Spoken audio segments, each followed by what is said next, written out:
Bar hotel ഉടമകൾ 2.5 ലക്ഷം രൂപ വീതം കോഴ നൽകണമെന്ന സംഘടനാ ഭാരവാഹിയുടെ ശബ്ദരേഖ പിണറായി സർക്കാരിനെ പ്രതിരോധത്തിലാക്കുന്നു. Federation of Kerala hotel association ഭാരവാഹിയുടെ ഇത് സംബന്ധിച്ചുള്ള ശബ്ദരേഖയാണ് സർക്കാരിനെ പ്രതിരോധത്തിലാക്കുന്നത്. അതായത് പുതിയ പോളിസി ഇപ്പോൾ ഇലക്ഷൻ കഴിഞ്ഞാൽ ഉടനെ വരുന്നതാണ്. അതിനകത്ത് നമ്മളിപ്പോൾ 1-ാം തീയതി ഡ്രൈഡേ എടുത്തു കളയും. ബാക്കി സമയത്തിൻ്റെ കാര്യങ്ങളൊക്കെ അന്ന് കഴിഞ്ഞ ജനറൽ ബോഡി മീറ്റിങ്ങിന് പറഞ്ഞിരുന്നതാണ്. അപ്പോൾ ഇതൊക്കെ ചെയ്തു തരുന്നുണ്ടെങ്കിൽ നമ്മൾ കൊടുക്കേണ്ടതായിട്ടുള്ള കാര്യങ്ങൾ കൊടുക്കണം. അതിനാരും ഇതുവരെ ഇടുക്കി ജില്ലയിൽ നിന്ന് ഇത്രയും ഹോട്ടൽസ് ഉള്ളതിൽ നിന്ന് ഒരു ഹോട്ടൽ, അതായത് സ്പൈസ് ഗ്രൂ ഹോട്ടൽസ് അണക്കര 2.5 ലക്ഷം രൂപയിലാണ്ട് ഒരു ഹോട്ടലും തന്നിട്ടില്ല എന്നുള്ള വിവരം എല്ലാവരും അറിയിക്കുകയാണ്. ഇത് നമ്മൾ കൊടുക്കാണ്ട് ആരും നമ്മളെ സഹായിക്കില്ല. ആരുമായിട്ടും ആർക്കും വേറെ ബന്ധങ്ങളും കാര്യങ്ങളും ഒന്നുമില്ല. അതുകൊണ്ട് 2.5 ലക്ഷം രൂപ വെച്ച് നമുക്ക് കൊടുക്കാൻ പറ്റുന്നുണ്ടെങ്കിൽ കൊടുക്കാൻ പറ്റുന്നവരെ 2 ദിവസത്തിനുള്ളിൽ ഈ ഗ്രൂപ്പിലിടുക. സംസ്ഥാനത്ത് വീണ്ടും ബാർ കോഴയ്ക്ക് നീക്കം നടക്കുന്നതായുള്ള മാധ്യമ വാർത്തയിൽ വകുപ്പ് മന്ത്രിയോ CPM നേതൃത്വമോ പ്രതികരിച്ചിട്ടില്ല എന്നതും ശ്രദ്ധേയമാണ്. മദ്യനയത്തിലെ ഇളവിന് പകരമായി 2.5 ലക്ഷം വീതം ഓരോ ബാർ ഉടമകളും നൽകണമെന്ന ആവശ്യമാണ് ഇപ്പോൾ വിവാദമായിരിക്കുന്നത്. പണപ്പിരിവ് നിർദ്ദേശിച്ച് ബാർ ഉടമകളുടെ സംഘടന federation of Kerala hotel association നേതാവ് അയച്ച ശബ്ദ സന്ദേശം മാധ്യമങ്ങൾ പുറത്തുവിട്ടതോടെയാണ് സർക്കാരും പ്രതിസന്ധിയിലാവുകയാണ്. 1-ാം തീയതിയിലെ ഡ്രൈ ഡേ ഒഴിവാക്കാനും ബാറുകളുടെ പ്രവർത്തന സമയപരിധി രാത്രി 11 നിന്നും 12 മാറ്റാനുമായി ബാർ ഉടമകൾ 2.5 ലക്ഷം രൂപ നൽകണമെന്നാണ് സംഘടനാ നേതാവ് ആവശ്യപ്പെട്ടിരിക്കുന്നത്. ഇടുക്കി ജില്ലാ പ്രസിഡന്റ് അനുമോൻ ഇക്കാര്യം ആവശ്യപ്പെട്ടുകൊണ്ട് അസോസിയേഷൻ അംഗങ്ങൾക്ക് അയച്ച ശബ്ദ സന്ദേശമാണ് പുറത്തു വന്നിരിക്കുന്നത്. സംഘടനയുടെ സംസ്ഥാന പ്രസിഡന്റിന്റെ നിർദ്ദേശപ്രകാരമാണ് പിരിവെന്നും ഇടുക്കി ജില്ലാ പ്രസിഡന്റ് വാട്സ്ആപ്പ് സന്ദേശത്തിൽ പറയുന്നുണ്ട്. ഡ്രൈ ഡേ ഒഴിവാക്കൽ, ബാറുകളുടെ സമയം കൂട്ടൽ അടക്കം ബാറുകളുടെ ആവശ്യങ്ങൾ പരിഗണിച്ചുള്ള പുതിയ മദ്യനയത്തിന് തിരക്കിട്ട ചർച്ചകൾ നടക്കുന്നതിനിടയിലാണ് പണം ആവശ്യപ്പെടുന്ന ശബ്ദ സന്ദേശം പുറത്തു വരുന്നതെന്നും CPMനെയും പിണറായി സർക്കാരിനെയും ഒരുപോലെ പ്രതിരോധത്തിലാക്കുകയാണ്. IT പാർക്കുകളിൽ മദ്യശാലകൾ ആരംഭിക്കാനുള്ള തീരുമാനമടക്കം നിരവധി ഇളവുകളാണ് മദ്യനയത്തിൽ സർക്കാർ പ്രഖ്യാപിക്കാനിരിക്കുന്നത്. ഡ്രൈ ഡേ പിൻവലിക്കണമെന്ന് ദീർഘകാലമായി ബാർ ഹോട്ടൽ ഉടമകൾ സർക്കാരിന് മുന്നിൽ ഉന്നയിച്ചിരുന്ന ആവശ്യമായിരുന്നു.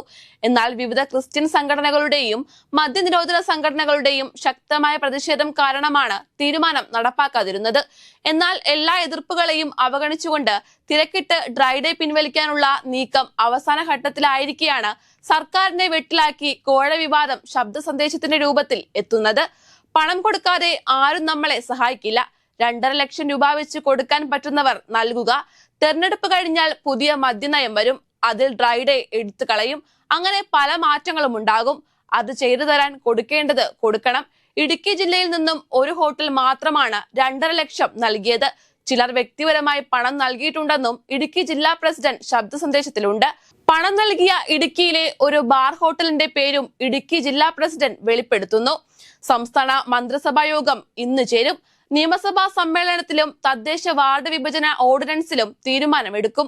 ബാർ ഉടമകളുടെ സംഘടനയുടെ എക്സിക്യൂട്ടീവ് യോഗം ഇന്നലെ കൊച്ചിയിൽ ചേർന്നിരുന്നു. യോഗ സ്ഥലത്ത് നിന്നാണ് ശബ്ദ സന്ദേശം അയക്കുന്നതെന്നും അനുമോൻ പറയുന്നുണ്ട്. ഇടുക്കിയിൽ നിന്നും സംഘടനയിൽ അംഗമായവരുടെ വാട്സ്ആപ്പ് ഗ്രൂപ്പിലേക്കാണ് ശബ്ദ സന്ദേശം എത്തിയത്. പിന്നീട് സന്ദേശം ഡിലീറ്റ് ചെയ്തു. ശബ്ദ സന്ദേശം നിഷേധിക്കാതെ പരിശോധിക്കണമെന്ന് പറഞ്ഞ് അനുമോൻ ഒഴിഞ്ഞുമാറി. കൊച്ചിയിൽ ബാർ ഉടമകളുടെ യോഗം നടന്നുവെന്ന് സംബന്ധിച്ച സംസ്ഥാന പ്രസിഡന്റ് V സുനിൽകുമാർ പക്ഷേ പണപ്പിരിവിന് നിർദ്ദേശം നൽകിയില്ലെന്നാണ് പ്രതികരിച്ചത്. തിരുവനന്തപുരത്ത് ഒരു കെട്ടിടം വാങ്ങുന്നതിനായാണ് 820 അംഗങ്ങളിൽ നിന്നും പണം പിരിക്കുന്നതെന്നും അല്ലാതെ സർക്കാർ മദ്യനയവുമായി പണപ്പിരിവിന് ഒരു ബന്ധവുമില്ലെന്നാണ് അസോസിയേഷൻ സംസ്ഥാന പ്രസിഡന്റ് സുനിൽകുമാറിന്റെ പ്രതികരണം. എന്നാൽ ഇന്നലെ കൊച്ചിയിൽ ചേർന്ന അസോസിയേഷൻ യോഗത്തിൽ ഒരു ബിൽഡിംഗ് കാര്യവും ചർച്ചയായിട്ടില്ലെന്നാണ് അംഗങ്ങൾ പറയുന്നത്. ദുർബലമായ പ്രതിരോധങ്ങൾ നിരത്തിയുള്ള അസോസിയേഷന്റെ പ്രതിരോധം വിശ്വസനീയമല്ലെന്നാണ് ആരോപണം. എക്സൈസ് വകുപ്പിന്റെ ചുമതലയുള്ള മന്ത്രി MB രാജേഷ് രാജിവെക്കണമെന്ന ആവശ്യവുമായി പ്രതിപക്ഷം ഇപ്പോൾ തന്നെ രംഗത്തെത്തിയിരിക്കുകയാണ്.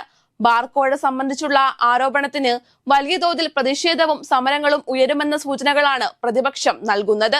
UDF കാലത്ത് ഗുണനിലവാരമില്ലാത്ത ബാറുകൾ അടച്ചിടാൻ തീരുമാനിച്ച തീരുമാനവും തുടർന്നുണ്ടായ കോഴ വിവാദവും വലിയ രാഷ്ട്രീയ വിവാദമായിരുന്നു.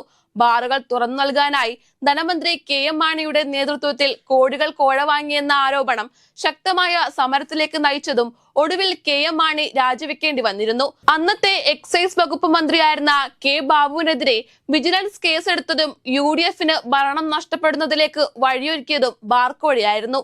അന്നത്തെ പ്രതിപക്ഷമായ LDF ഇന്ന് അതേ ബാർക്കോഴയുടെ പേരിൽ പ്രതിസ്ഥാനത്ത് വരുന്നതും കാവ്യനീതി എന്നല്ലാതെ എന്തു പറയാൻ. അന്ന് ആരോപണ വിധേയനായ KM മാണിയുടെ പാർട്ടി ഇന്ന് ഇടതു മുന്നണിയോടൊപ്പമാണ്. ഇന്ന് ഇടതു ഭരണകാലത്തെ മദ്യനയമാറ്റ സമയത്താണ് വീണ്ടും കോഴ ചർച്ചയാകുന്നത്.